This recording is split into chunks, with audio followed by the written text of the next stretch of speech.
Hello, I need you to watch this video. When we come back, I'd like to say a few things about this video. The video you're about to watch is about a Nigerian boxer of Yoruba extraction, Israel Adesanya, who currently won the UFC kickboxing championship. Watch it.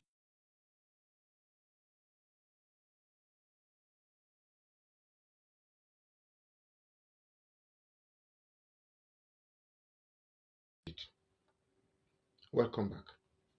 Now, over the actions of some Yoruba people in Lagos and some part of Southwest, I have developed some sort of reservation for Yoruba people. Please, it's me. It's my feelings based on the actions and variables that I've exposed my mind to. But there was something particular about that video that I wanted you to watch. And that's the fact that Israel Adesanya, the current UFC kickboxing champion, went for a Nigerian flag, adorned the Nigerian flag. At that particular time, he wasn't celebrating his victory for the Yoruba people, even though he was a Yoruba man. He was celebrating it for Nigeria, a Nigerian that includes the Igbo man, a Nigeria that includes the Hausa man, a Nigeria that includes the Yoruba man, a Nigeria that includes everybody. Sorry. So that brings me to the question, why then are some people disposed to be influenced by tribal or ethnic proclivity, or better put, tribal bias? Why?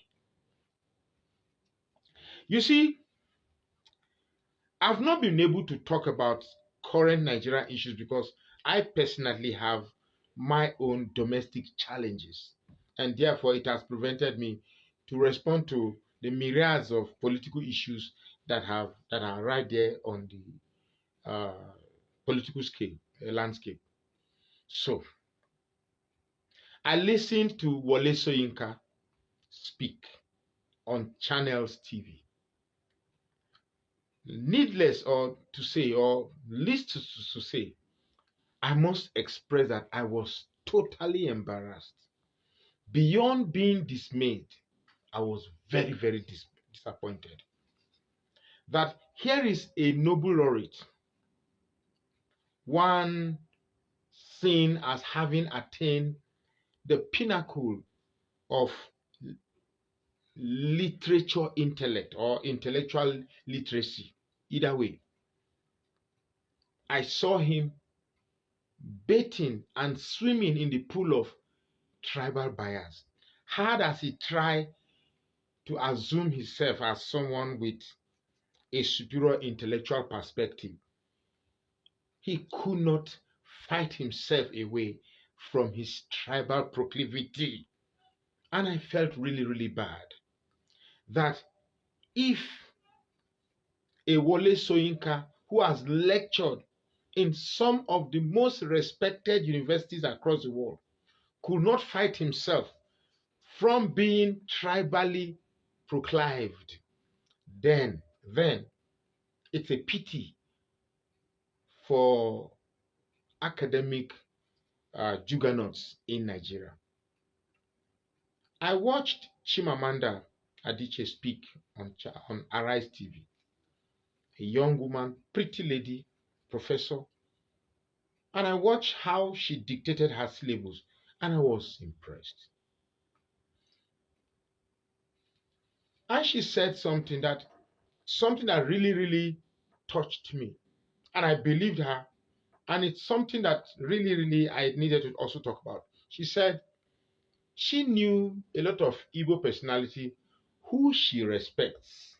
But if those Igbo people had come out for presidency, she wouldn't vote for them because they do not qualify to assume the role of presidency, even though they share the same ethnic lineage as herself. And I was very, very impressed. Today, at the place I was relaxing, an Igbo guy was talking, and it struck my mind. And I'm like, yeah, that's true. And here is what he said.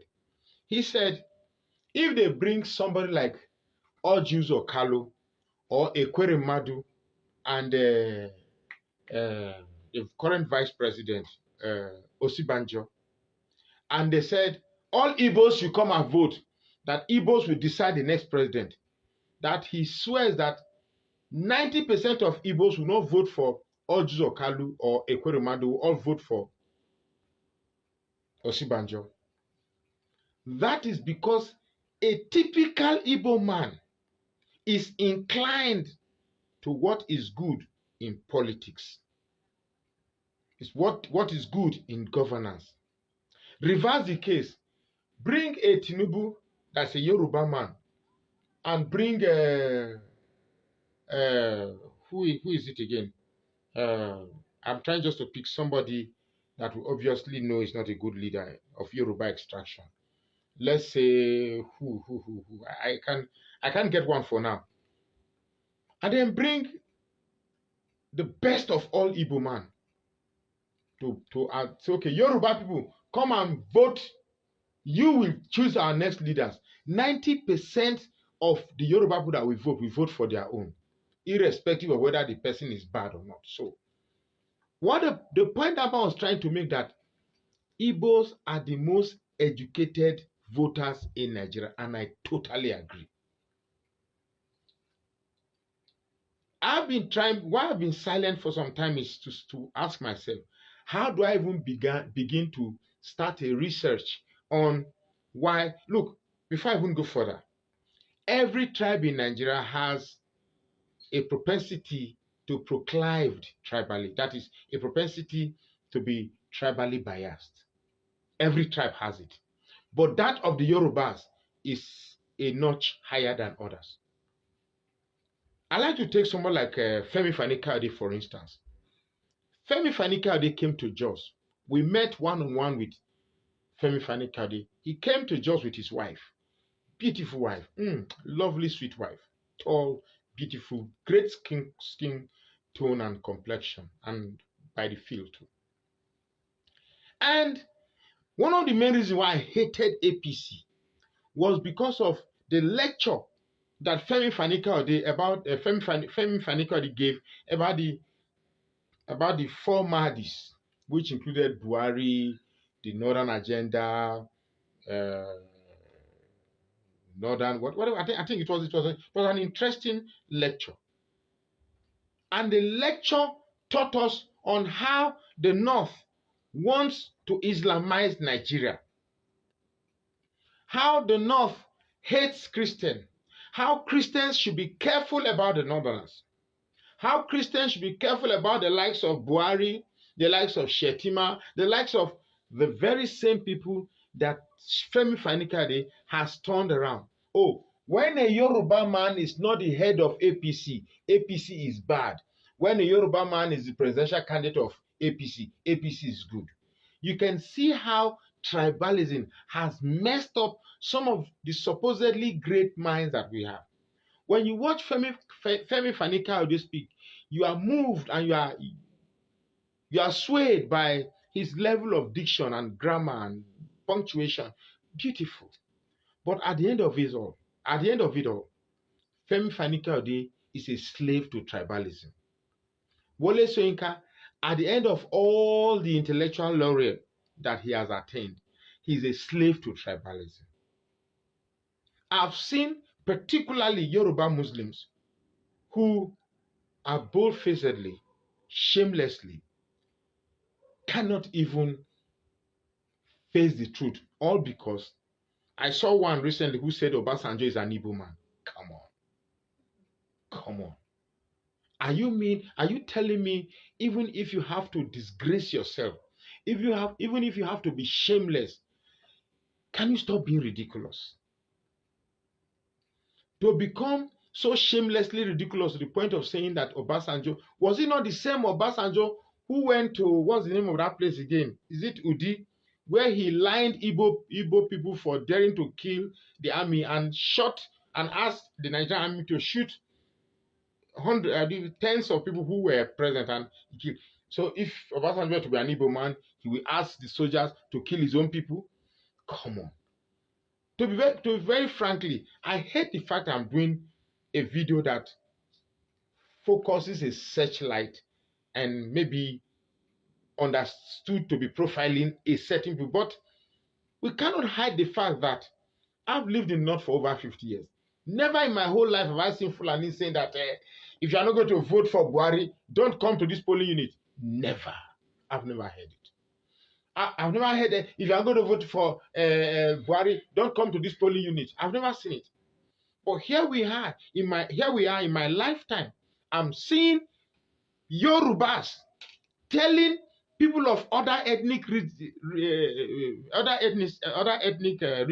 that if you are not going to vote for one of their own and because of the privilege of living in their land, don't come out.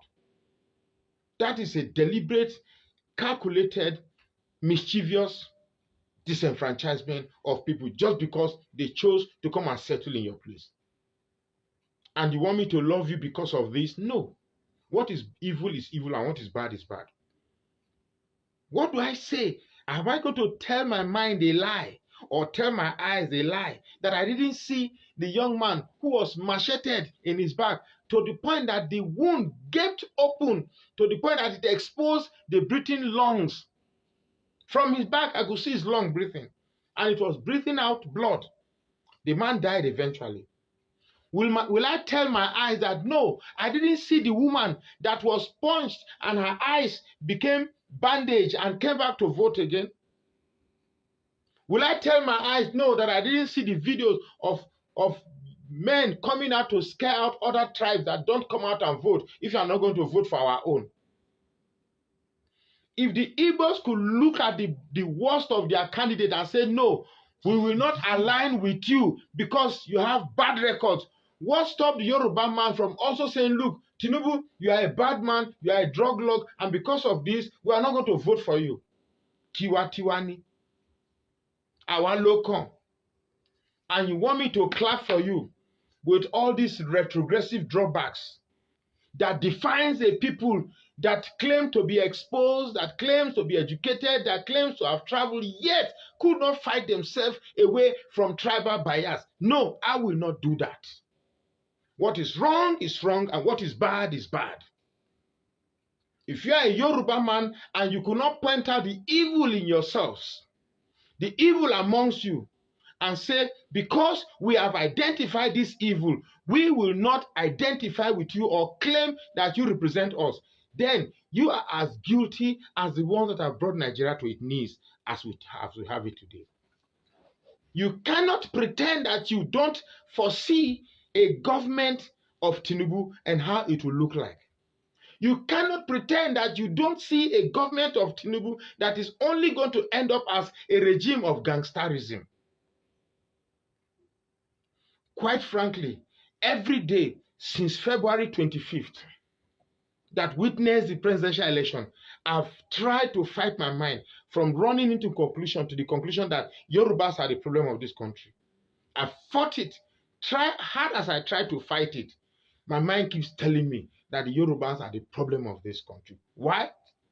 Anytime the South is fighting for their interests, you will not see the Yoruba man fighting for the interests of the Calabar man, the interests of the Igbo man, interests of the Southwest. It's only the interests of the Yorubas. And to say that Obasanjo is no longer a Yoruba man because you want to bring everything to qualify Tinubu to justify the Yoruba turn our local slogan that Obasanjo is an Igbo man. It's shameful and mischievously ridiculous. I feel ashamed. Please, no Yoruba man should come and peddle himself as an educated man in front of me. You don't qualify to be that. If with what we have gone through 8 years of the Buhari administration, some Yorubas are still ready to go through another 8 years, you don't even need a soothsayer to tell you what a Tinubu government will look like. First, they might even attempt to block social media. He has told you that if he comes to government, fuel will be increased to 750 naira. You don't. Somebody who practically came and stole a mandate, used money to buy his way through the primaries, bought everybody, bought INEC, and he's also attempting to buy the judiciary. The world is watching the judiciary. We don't even for me, the judiciary is more or less like a VAR in a football match. The judiciary is supposed to help everybody now to see what actually happened in the election. Slow motion, step by step, what actually transpired before declaring Tinubu as. If after the umpire, the referee, the judiciary now watches the VAR and see all these lapses, all these irregularities, and still goes ahead to declare Tinubu as president, then we know that Nigeria is gone. The last hope of the common man has also been stolen by Tinubu. Then we do what is needful, because when push comes to shove, definitely the masses will fight back. My name is Magnus Oraka, and I say thank you for watching.